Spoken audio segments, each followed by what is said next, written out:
घटाओं में नहाकर देखो, जिंदगी क्या है किताबों को हटाकर देखो। वो जो लकीर जिंदगी की चलती रहती है जिस पर ज्यादातर लोग चलते हैं, उस लकीर से एक अलग राह कुछ लोग निकालते हैं, एक नई मंजिल खड़ा करते हैं और वहां तक पहुंचते हैं। नमस्कार, मैं राणा यशवंत, ये जो जिंदगी है मैं आपका स्वागत करता हूं। और आज मैंने जिस मेहमान को बुलाया है उनके साथ एक छोटी कहानी आपको साझा करता हूं। उनको बुलाने से पहले एक नौजवान एक न्यूज़ चैनल में काम कर रहा है। तब फैक्स आया करते थे और वो जा करके जो कागज पड़े हुए फैक्स के उनको टटोलता है, देखता है कौन सी स्टोरी है जो चलाई जा सकती है। वो छांटता रहता है और एक टुकड़ा कागज का हाथ में आ जाता है। उस टुकड़े ने जिंदगी को एक नई राह दी, एक नई मंजिल उसने तैयार की। और वो नौजवान जो न्यूज़ चैनल में काम कर रहा था, उस टुकड़े के जरिए दिल्ली का उप मुख्यमंत्री बन जाता है। सफर लंबा जरूर है लेकिन मायनेदार है। जाहिर है मैं जिस आदमी का जिक्र कर रहा हूं उनका नाम आपके जहन में आ गया होगा। मनीष सिसोदिया, प्लीज आइए।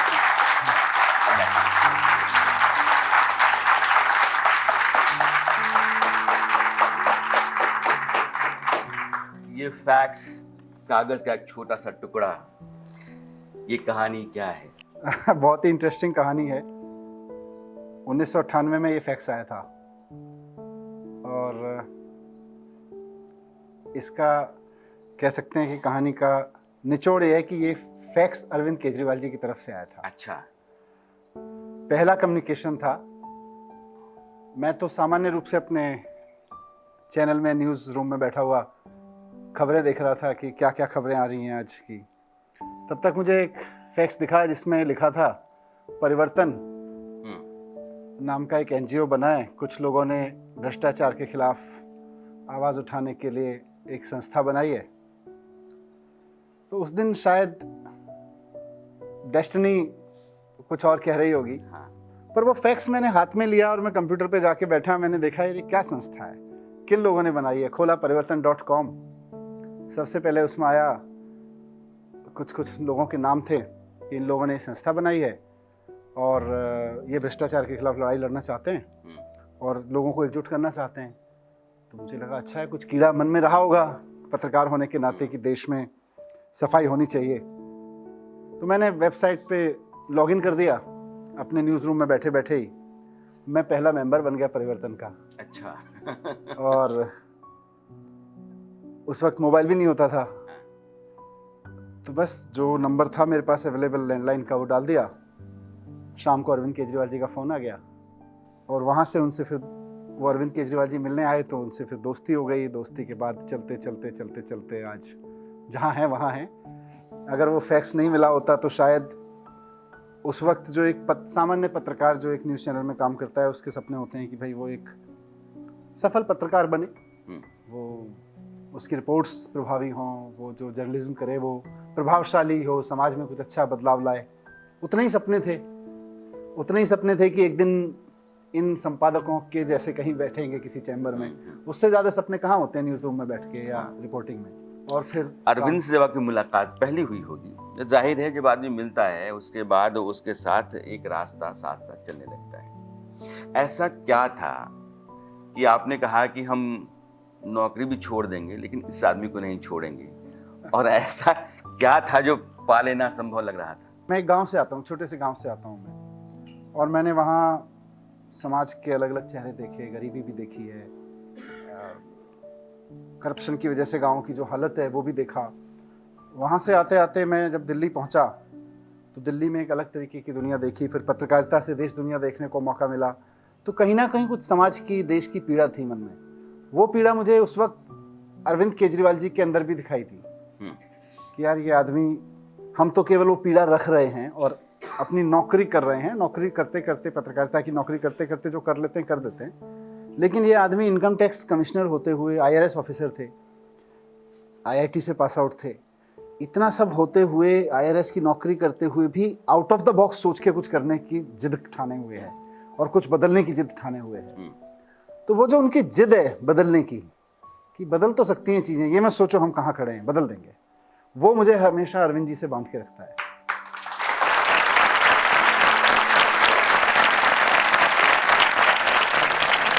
अभी आपने कहा कि आप एक छोटे से गांव से आते हैं, गरीब परिवार से आते हैं, तो हमने आपके गांव में अपनी टीम भेजी, वहाँ से हमने कुछ तस्वीरें मंगाई हैं, मैं आपको दिखाना चाहता हूँ और दर्शकों को भी पता चला कि दिल्ली से 50 मील दूर मनीष सिसोदिया का गांव है, वो गांव कैसा है और आपको कुछ ना कुछ तो याद आने लगेगा जैसे हम वीडियो दिखाएंगे आपको। ये आपका गांव, आपका घर, क्या याद आता है? बदला तो बहुत कुछ होगा। हाँ, लेकिन गांव तो गांव ही है, घर तो घर ही है जहाँ बचपन बिताया। हाँ, हमेशा अंदर से इमोशंस जागने लगते हैं पुरानी चीज़ों के। कुछ याद आता है? पढ़ते थे वहाँ तो दूर दूर तक, जितने दोस्तों के साथ पढ़ते थे। घर है हमारा, ये वाला दरवाजा। अच्छा, ये वाला घर है। हाँ, तो वहाँ कभी सोचा नहीं था कि, वहाँ तो कभी दूर दूर तक सोचते नहीं थे। गांव में कोई नेता आता था, इलेक्शन के समय कोई आता था, तो मैं जब भी अब कहीं जाता हूँ तो मुझे वो चीज़ें ध्यान आ जाती हैं कि जब मैं छोटा था और गांव में खेलता रहता था, घूमता रहता था, तो उस वक्त किसी लीडर के आने पे हमें क्या लगता था, तो मेरे जहन में वो फील चलता रहता है। तो इसीलिए मैं जब भी किसी मोहल्ले में जाता हूँ, गलियों में जाता हूँ या देश के किसी कोने में जाता हूँ, तो मुझे हमेशा ध्यान रहता है कि मैं जिन लोगों से मिल रहा हूँ वैसा ही मैं भी हूँ, मैं जिन लोगों से बात कर रहा हूँ वैसा ही मैं भी हूँ, मेरा बचपन भी ऐसे ही बीता है। तो इसलिए शायद ये यादें, ये रियलिटीज़ कभी मन में सबक के तौर पर सामने अहंकार नहीं आने देती। मुझे लगता है मैं कोई बड़ा आदमी नहीं हूँ, मतलब ठीक है, मेरे जिम्मे भगवान ने, लोगों ने काम दिया है, लेकिन मैं कोई बड़ा आदमी नहीं हूँ, मैं सब इनमें से एक हूँ, मैं भी इन जैसा ही हूँ। ये मुझे हमेशा याद दिलाता है। Thank you. ये आपके गांव का मंदिर है और मैंने सुना है कि ये नया हो गया है, ये बहुत अच्छा हो गया है। आपके बचपन में तो ऐसा नहीं होगा। हाँ, गांव में ना, आपके गांव में भी होगा, हम सबके गांव में देवता की पूजा होती है। हाँ, परिवार के देवता की। तो ये वो जगह है जहाँ, मतलब मेरे लिए बहुत पुण्य स्थान है, ये बहुत पवित्र स्थान है। ये हमारे गांव के, हमारे परिवार के देवताओं का स्थान है।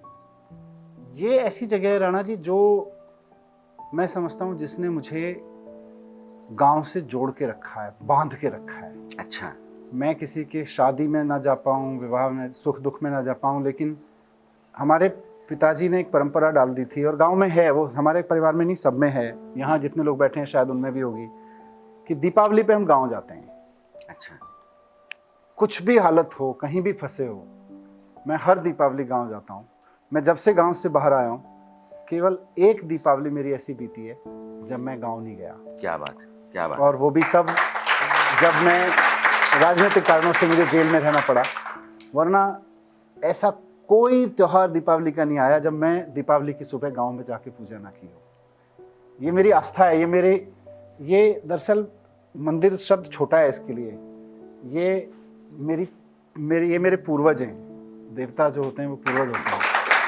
तो मैं तो गांव जब जाता हूँ तो इसी भाव से जाता हूँ दीपावली की सुबह, की इससे पहले कि हम दिए जलाएं, इससे पहले कि हम उत्सव मनाएं, मैं पूर्वजों को नमस्कार करके आऊँ कि जो कुछ भी हूँ, जो कुछ ये शरीर, ये मन, जो कुछ भी है, ये आपकी वजह से ही है।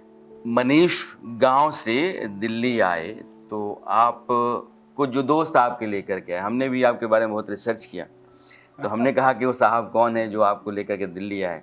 तो ऋषि, हमको पता था कि ऋषि जो है वो आपको दिल्ली लेकर के आए, तो हमने ऋषि को बुला रखा है। आपका पहले स्वागत, और बताइए कि आप कैसे मनीष को लेकर के दिल्ली आए।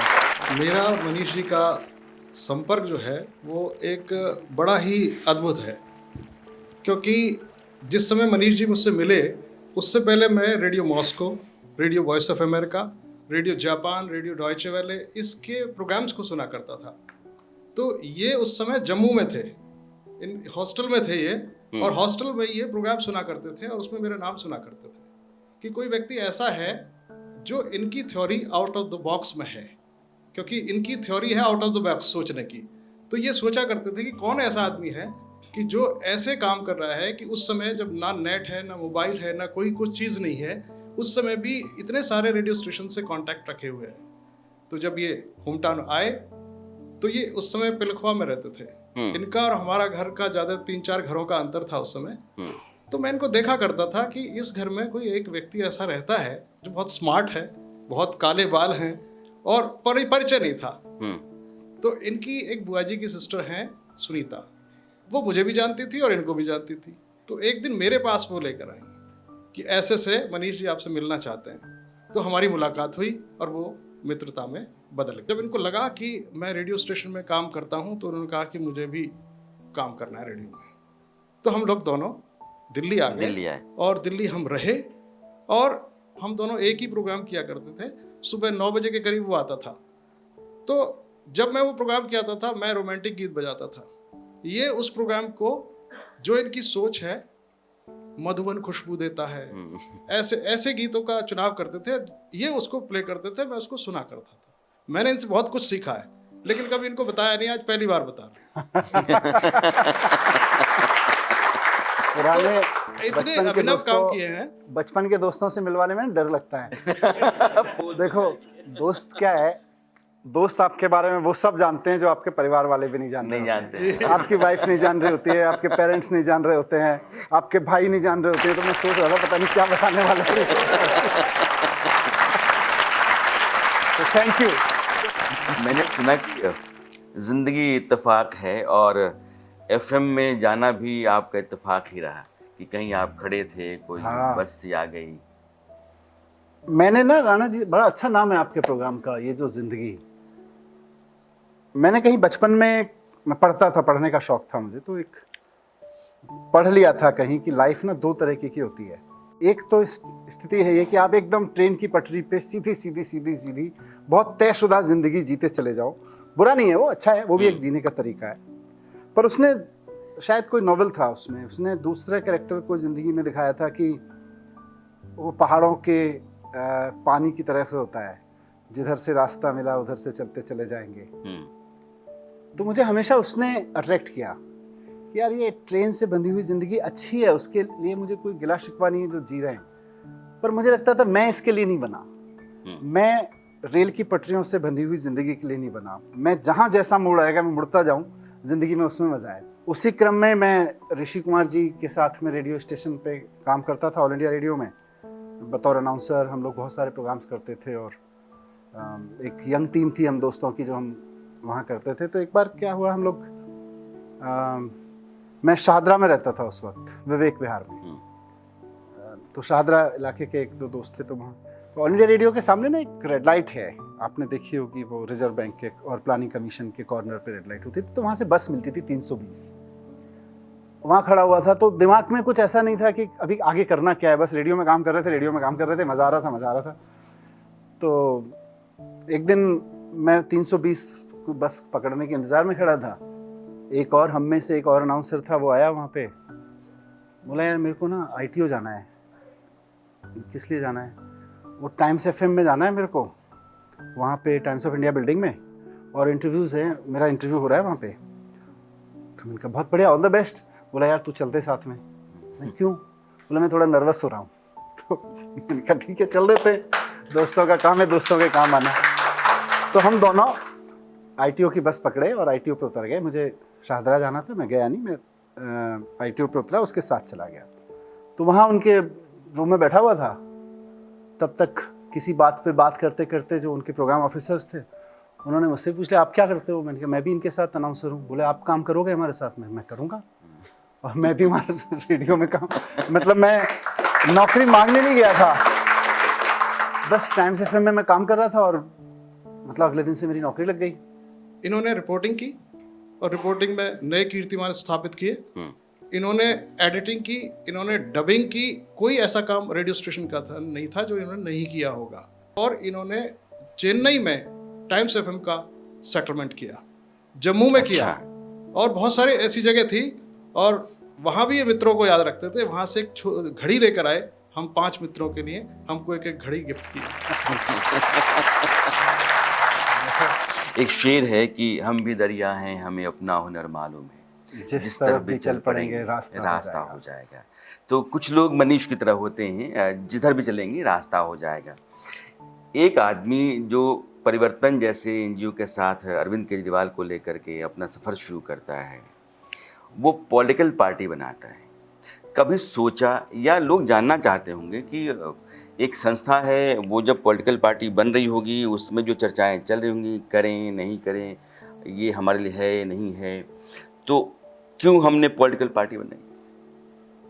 एक्चुअली जब मैं रेडियो में काम करता था तो कभी सोचा नहीं था टीवी में जाके काम करूंगा। जब टीवी में काम करता था तो कभी सोचा नहीं था कि मैं सोशल मूवमेंट्स में जाके इतने बड़े बड़े लोग, अन्ना हजारे जी, अरुणा रॉय, अरविंद केजरीवाल, इन सब के साथ में खड़ा हो जाऊंगा जाके।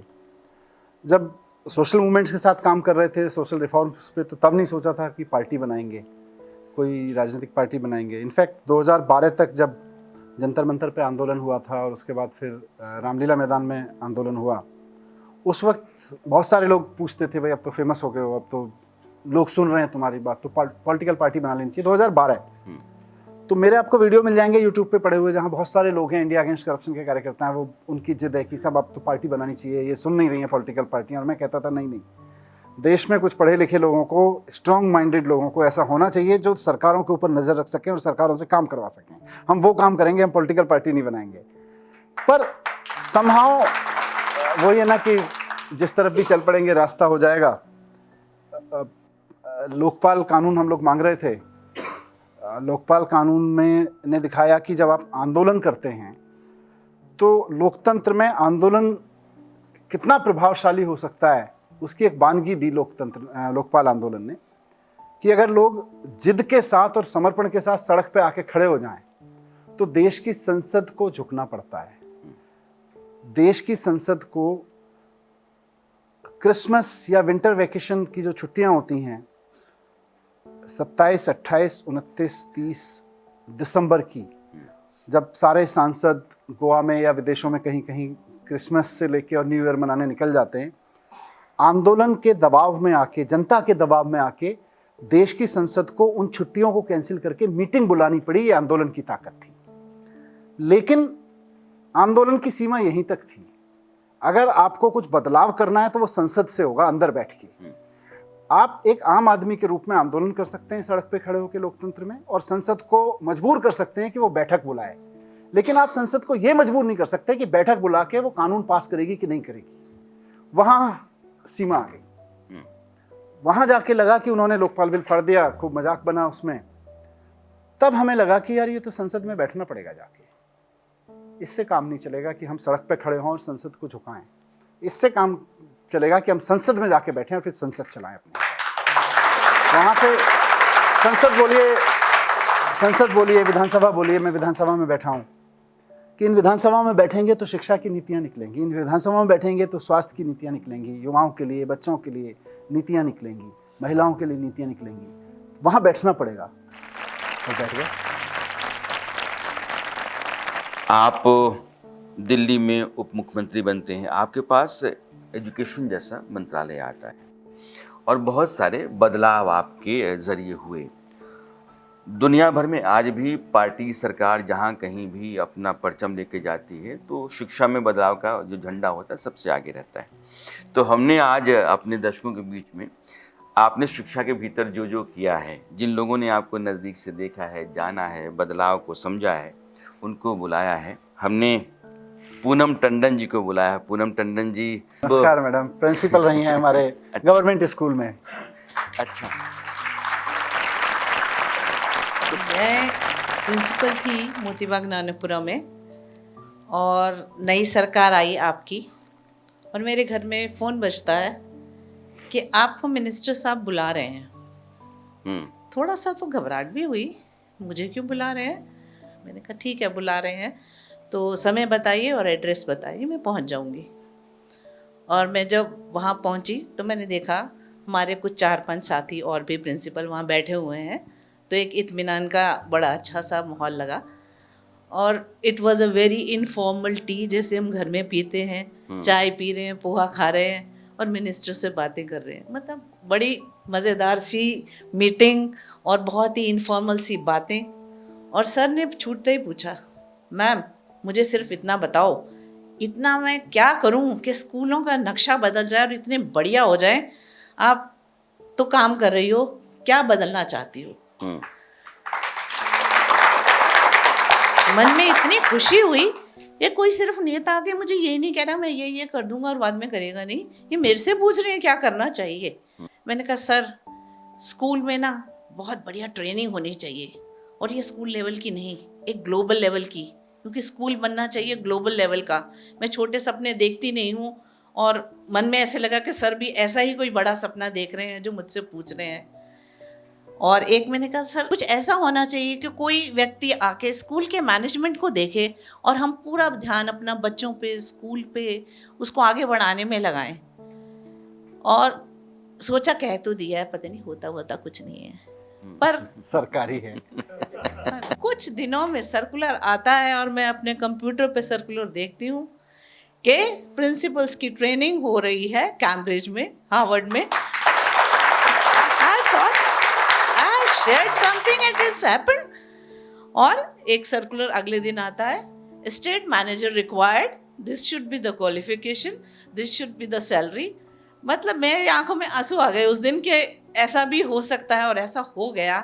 तो मैं इस चीज़ के लिए सोचती हूँ कि मैं कितना धन्यवाद दूँ कि जिंदगियां बदल गई इस चीज़ों से, स्कूलों में।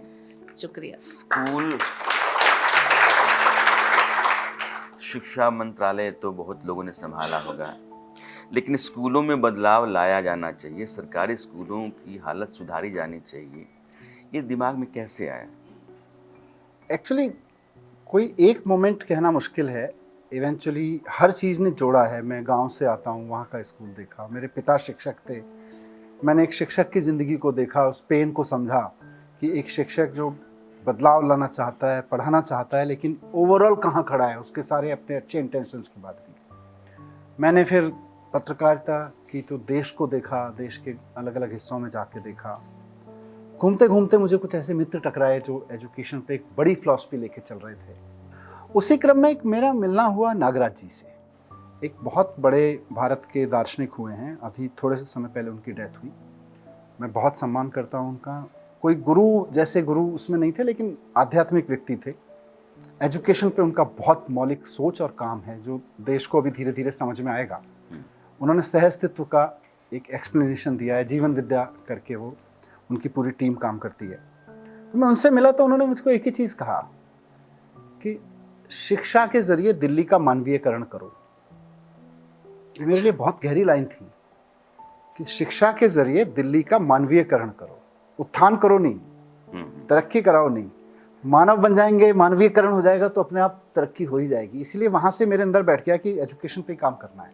हम राजनेताओं के जरिए इतिहास पढ़ते हैं, मैंने एजुकेशन के जरिए पढ़ा कि इनके अमेरिका के स्कूलों में 1890 में ऑल गर्ल चाइल्ड एनरोलमेंट हासिल हो गया था। जापान जिसकी आज हम बात करते हैं तबाह हो गया था 1945 में, लेकिन 1903 में उसकी फाउंडेशन डल गई थी। 2011 में हम जो काम कर रहे हैं, राइट टू एजुकेशन एक्ट लेके आए, 1903 में वहाँ वो पॉलिसीज में आके इम्प्लीमेंट हो चुका था, राइट टू एजुकेशन। तो ये सिंगापुर, वहाँ पे उन्होंने आज मतलब 30 साल कहिए 50 साल पुराना सिंगापुर आप वीडियो देखेंगे तो बहुत गरीब बस्ती जैसा लगता है, लेकिन वो सिंगापुर खड़ा कर गया। क्वान ली साहब ने खड़ा किया, बोले कि मैं पहले स्कूल बनाऊंगा, यूनिवर्सिटीज़ बनाऊंगा, और फिर वो नियम बना देते हैं कि नहीं, अब कोई भी महिला जो बच्चे पैदा करेगी उसका ग्रेजुएट होना ज़रूरी है। रेडिकल था, लेकिन पूरा का पूरा सिंगापुर फिर ग्रेजुएट माँ बाप की संतान के रूप में खड़ा हो गया। तो ये सब मैंने देखा, पढ़ा, समझा। एक निष्कर्ष जीवन में बना कि अगर राजनीति में कुछ करना है, देश को बदलने के लिए कुछ करना है और राजनीति में कुछ करना है, तो एजुकेशन पे काम करना पड़ेगा। तो वहाँ से एक सोच बनी। फिर जब अरविंद जी ने कहा 2013 में जब पहली सरकार बनी थी, मेरे मन में कोई ख्वाहिश नहीं थी कि मैं मिनिस्टर बनूंगा। ये सब जोश जोश में जीत गए थे, बहुमत के करीब पहुंच गए थे, सरकार बनने वाली थी। तो अरविंद जी बुला के बोले, मनीष आपको मैं सोच रहा हूँ आप मिनिस्टर बनो साथ में कैबिनेट में। तो मैंने कहा यार मैं मिनिस्टर बन जाऊँगा, लेकिन मुझे ना एजुकेशन चाहिए। बोले तो और अच्छी बात है। राणा जी क्या होता है ना कि एक लीडर के रूप में मैं देखता हूँ कि सफल लोग कौन हैं। ऐसा मेरी फिलॉसफी बनी है लोगों की सफलता को देख देख के कि सफल वो नहीं है जो कोई सपने देखता है, सफल वो है जो अपने सपनों को दूसरों के साथ मिला लेता है।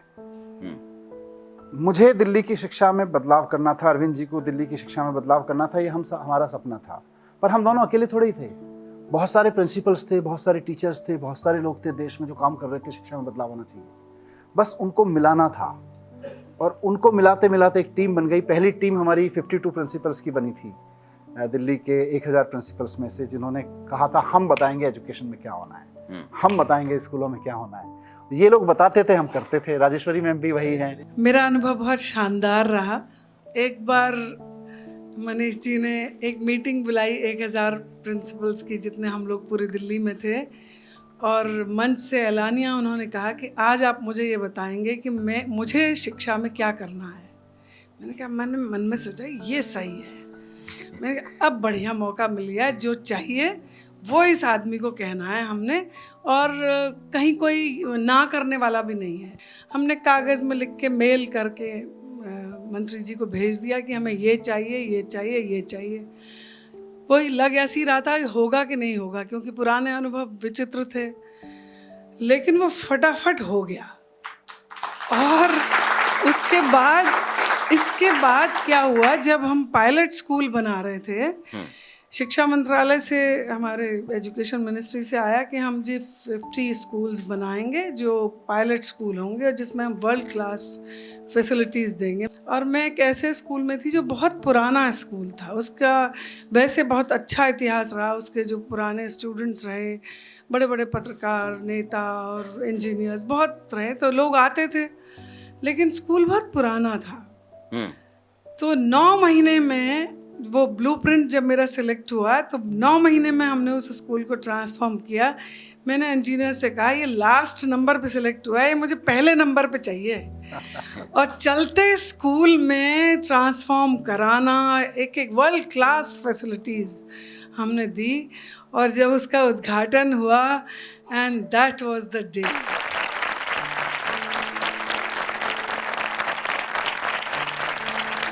मनीष जी की जो सबसे बड़ी क्वालिटी थी, रहेगी भी, इनकी एक्सेसिबिलिटी। मैंने स्कूल का कोई एक बढ़िया सा फ़ोटो अगर भेजा तो उन्होंने 2 मिनट में ट्वीट किया। मैंने एक बार एक स्कूल में, सोनिया विहार के स्कूल में 54 बच्चे लेबरर्स के पढ़ाए, एक उनके लिए इंतज़ाम किया। मैंने कहा ये बच्चे भी आउट ऑफ स्कूल क्यों रहे। मैं कैम्ब्रिज गई हुई थी ट्रेनिंग के लिए, लीडरशिप ट्रेनिंग के लिए, और मनीष जी ने वो ट्वीट किया हुआ था अखबार की वो कटिंग। मतलब मुझे वहीं, जैसे पूनम जी ने कहा, मुझे वहीं आंसू आ गए। मैंने कहा यार ऐसे भी मंत्री होते हैं।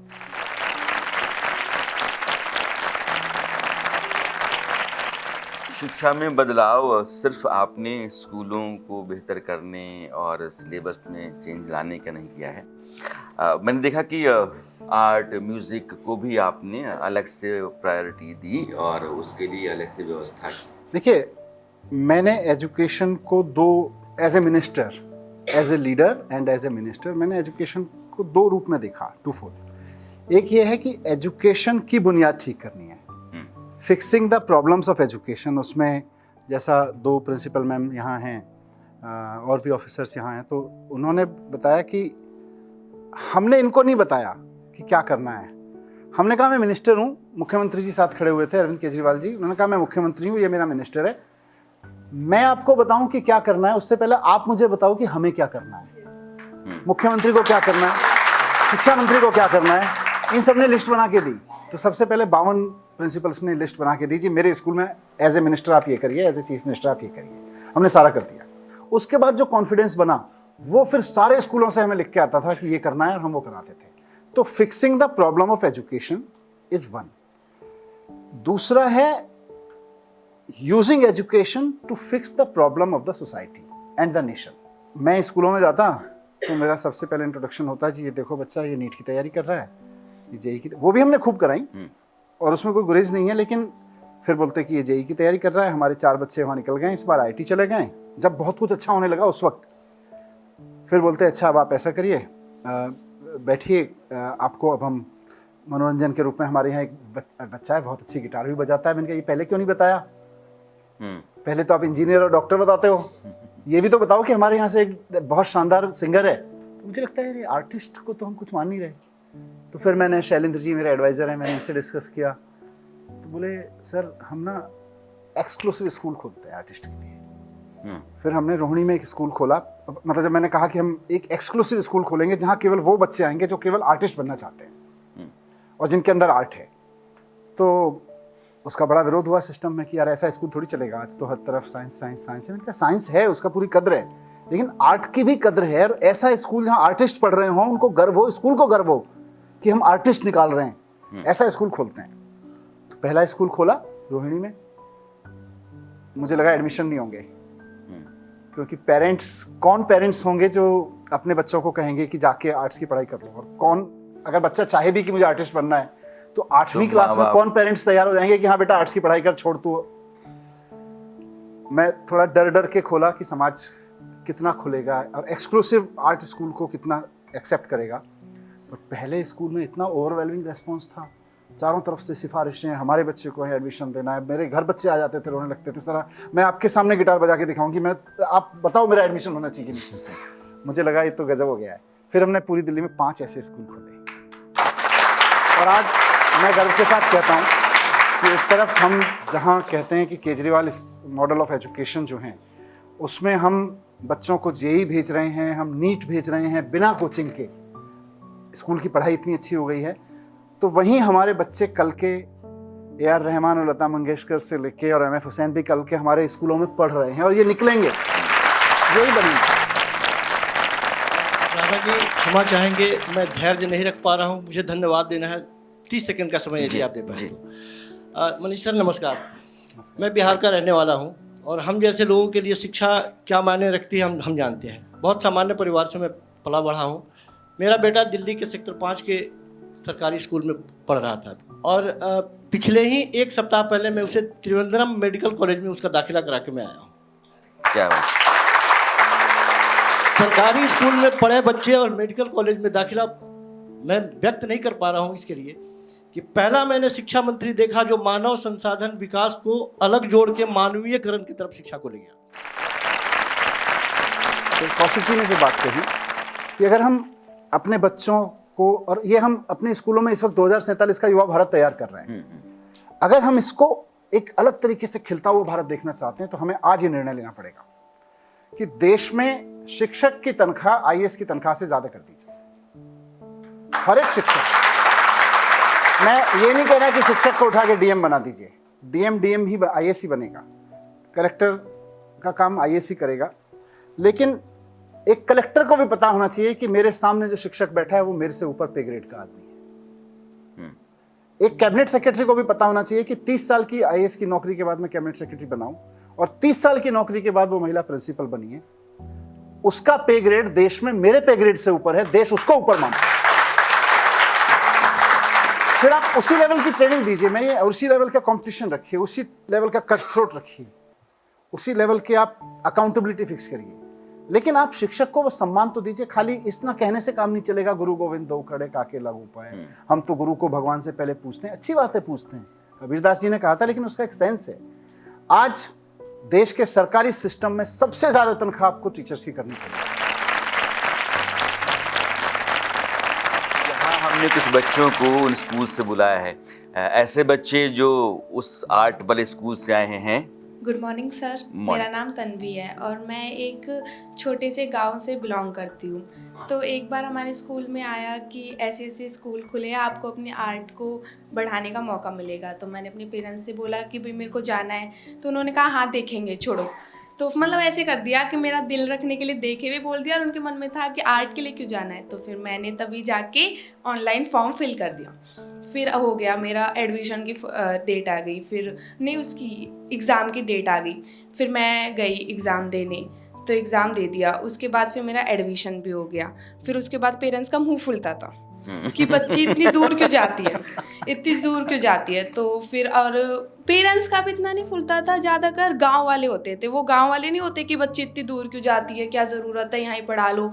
फिर मना करते थे वो लोग। फिर धीरे धीरे हम जाने लगे, और ये जो स्कूल है ना, इसने इतनी चीज़ें हमें दी है। लाइक बड़े बड़े लोगों के साथ अब फ़ोटो होती है, तो मेरी दादी ले जाके पूरे गांव में दिखाती है कि देखो जिस बच्ची के लिए आप बोल रहे थे वो इतनी आगे बढ़ गई है।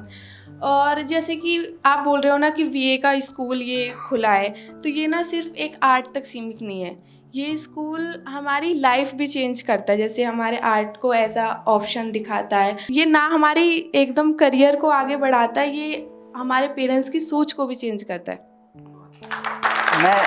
मैं बता दूं, इससे पहले 3-4 बच्चे मैं देख रहा हूँ यहाँ इनके स्कूल में, मैं थोड़े दिन पहले गया था, मिला था इनसे मैं। इनमें ऐसे ऐसे बच्चे हैं जो इन्होंने मुझे अपनी स्टोरी सुनाई, क्योंकि मैं भी जिज्ञासु था कि अचानक स्कूल में ये 8वीं क्लास में पढ़ने वाले बच्चों के पेरेंट्स तैयार हो गए कि हम केवल अपने बच्चों को आर्टिस्ट बनाएंगे। तो कई बच्चों ने ना अपने घर से ऑलमोस्ट रिबेल किया। जैसे तन्वी में मिला, उनकी दादी को पसंद नहीं था पर अब पसंद है। एक मैंने वीडियो सोशल मीडिया पर आपका देखा था, जो स्कूल की लड़की जो है ना मेट्रो में गिटार बजा रही है, बहुत वायरल हुआ था। और दिल्ली के स्कूलों में म्यूजिक को तरजीह दी जा रही है, तब चर्चा में था। इशिता हैं ये, इशिता का एक बहुत वायरल वीडियो हुआ था कि मेट्रो में बैठ के ये बहुत शानदार गाना गा रही थी और गिटार बजा रही थी। लोगों ने पूछा कौन आर्टिस्ट है ये, तो लोगों ने कहा दिल्ली के सरकारी स्कूल में पढ़ने वाली, which grade, 9th 10th? Sir currently I am in 11th grade. Then 10th?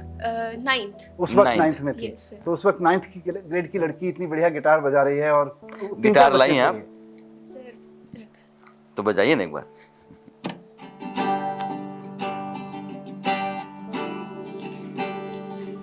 तू सब जानदा है मैं छड्ड नहीं सकदी तेनू, ताही तांगड़ा ते रोज नचाउंदा है मैनू। तू सब जानदा है मैं छड्ड नहीं सकदी तेनू, ताही तांगड़ा ते रोज नचाउंदा है मैनू। अगले जन्म विच अल्लाह ऐसा खेल रचा के भेजे मैनू, तू बना के भेजे तेनू मैं बना के भेजे, के फिर तेनू पता लगना किवें पीता जाने पानी खारा खारा वे, तू मैनू छड़ जाना गल्लां तेरियां तो लगदा है यारा। क्या बात, क्या बात।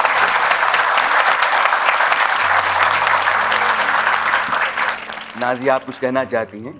हाँ बोलिए बोलिए। गुड मॉर्निंग सर, मेरा नाम नाजिया है और मैं SOSC एंड्रयूसगंज में विजुअल आर्ट्स में पढ़ती हूँ। मॉमडन फैमिलीज़ में ना बहुत सारे रिस्ट्रिक्शंस होती हैं और मेरी फैमिली में भी है रिस्ट्रिक्शंस, लेकिन जब इस स्कूल में मैं आई थी तो मेरे को भी सब बोल रहे थे कि इतना स्कूल जाती है, इतनी दूर स्कूल जाती है, कि अकेले जाती है, ये जाती है, वो जाती है, बहुत सब बोलते थे। लेकिन मेरे पेरेंट्स जो थी, मेरी टीचर है क्लास टीचर सीमा मैम, उनके सपोर्ट की वजह से और हमारे प्रिंसिपल मैम के सपोर्ट की वजह से मेरे पेरेंट्स भी मतलब बहुत ही, उनके में भी बहुत एक सरकास्टिक चेंज आया है।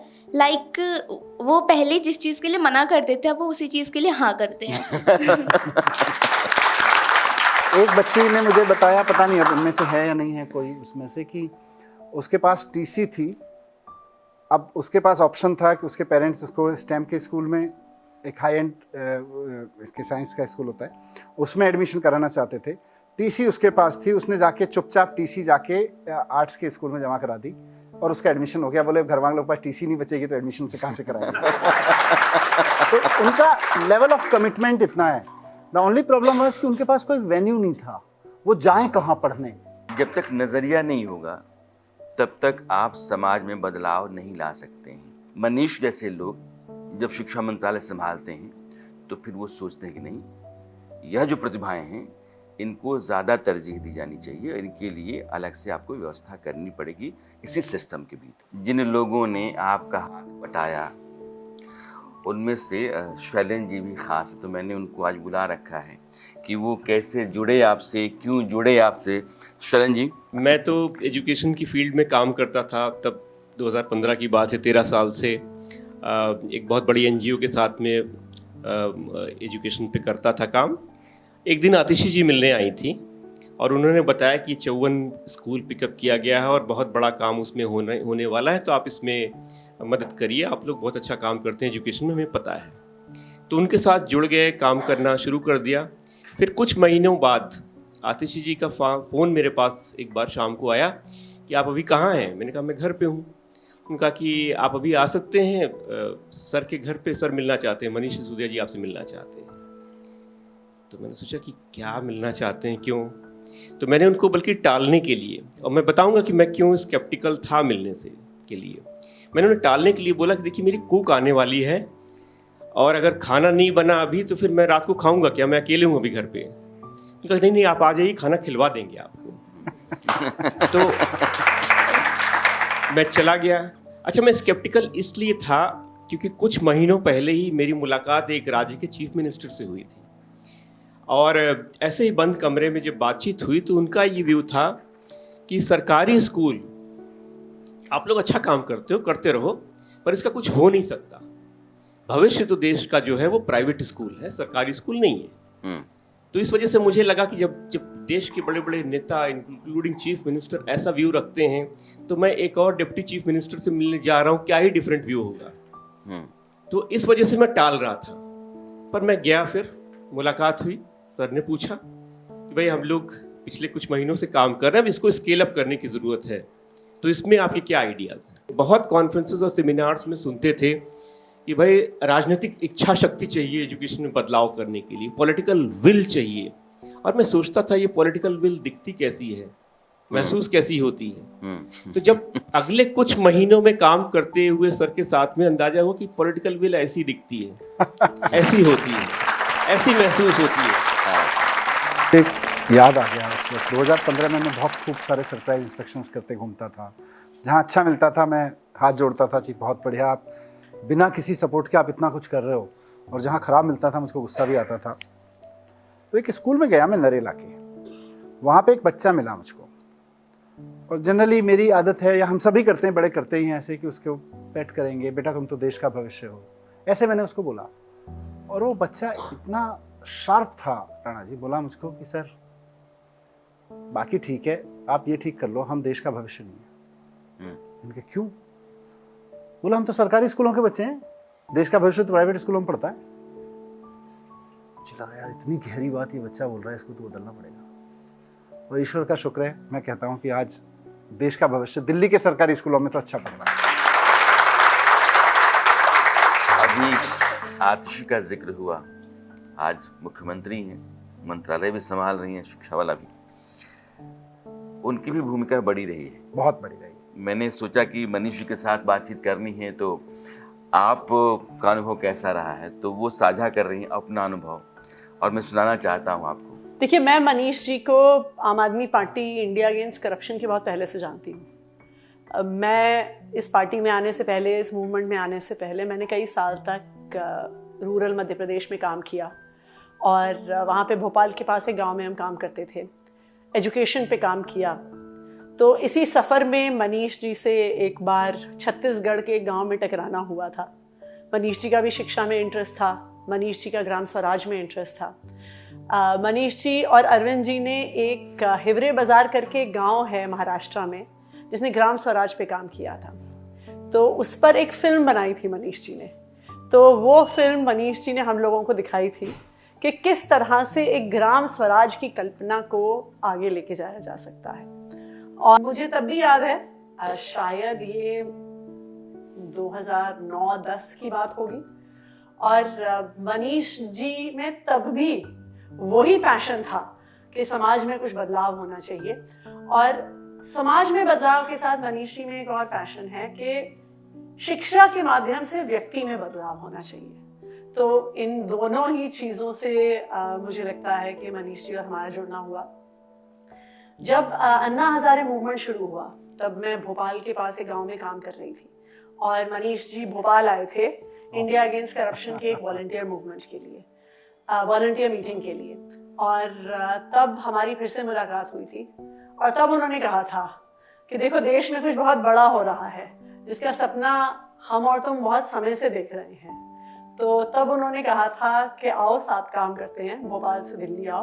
और तभी भोपाल से मध्य प्रदेश से शिफ्ट होके 2011 में मेरा दिल्ली आना हुआ था। इंडिया अगेंस्ट करप्शन के लिए काम करना शुरू किया, तब हम वॉलंटियर के तौर पे काम करते थे। इंडिया अगेंस्ट करप्शन आम आदमी पार्टी बन गई, तब आम आदमी पार्टी के वॉलंटियर के तौर पे काम करते थे। जब 2015 में सरकार बनी और मनीष जी एजुकेशन मिनिस्टर बने, तब तक क्योंकि हम लोगों ने कार्यकर्ता के तौर पे काम किया था, तो यही सोचा था कि एक बार आम आदमी पार्टी की सरकार बन जाती है तो अपनी नौकरी में जाएंगे, वापस काम करेंगे। तब मनीष जी ने कहा था कि देखो अब तो मौका है शिक्षा के उस सपने को पूरा करने का जो हम लोग बहुत सालों से देख रहे हैं। और तब जाकर मनीष जी के साथ as adviser to education minister 2015 में मैंने काम करना शुरू किया था। देखिए, मनीष जी की सबसे बड़ी खासियत है लोगों को साथ लेके चलना। और मुझे लगता है कि कभी कोई ऐसी परिस्थिति आती है जब हमें लगता है कि किसी को समझाना है, किसी को मनाना है, कोई नाराज है, तो मुझे लगता है कि मनीष जी वो पहले व्यक्ति हैं जिनके बारे में हम सोचते हैं। आतिशी, शैलेंद्र, मुझे कभी लगा नहीं कि ये लोग कोई टीम है, कोई प्रोफेशनल टीम है मेरे साथ। मुझे लगता है मेरे घर के तो लोग हैं, तो हमेशा इनके साथ वही रिश्ता रहा। आतिशी एकदम छोटी बहन की तरह रही है मेरे साथ हमेशा, जितने साल से मैं जानता हूँ उसको। शैलेंद्र जी एकदम भाई की तरह से। सारे प्रिंसिपल जब आते थे तो मुझे नहीं लगता कि इनको कभी जो भी इनकी फीलिंग रही हो, मुझे लगता है मेरे घर के तो लोग मेरे घर में आए हुए हैं, तो हमेशा इसी तरह से। तो वो भरोसा रिश्ते से बनता है। मैं रिश्ते को पहचानता हूँ, इनसे मेरा रिश्ता है, तो रिश्ता है तो भरोसा है। ये बातचीत जिस पड़ाव पे है, यहाँ के आगे भी बहुत कुछ है जो बचा हुआ है और समय कह रहा है कि हमें यहाँ रुकना चाहिए। इसलिए मनीष जी के साथ बातचीत का जो अगला हिस्सा है वो अगले हफ्ते इसी वक्त आप देखेंगे। फिलहाल हमें दीजिए विदा और इंतजार कीजिए अगले हफ्ते इसी वक्त का मनीष जी के साथ।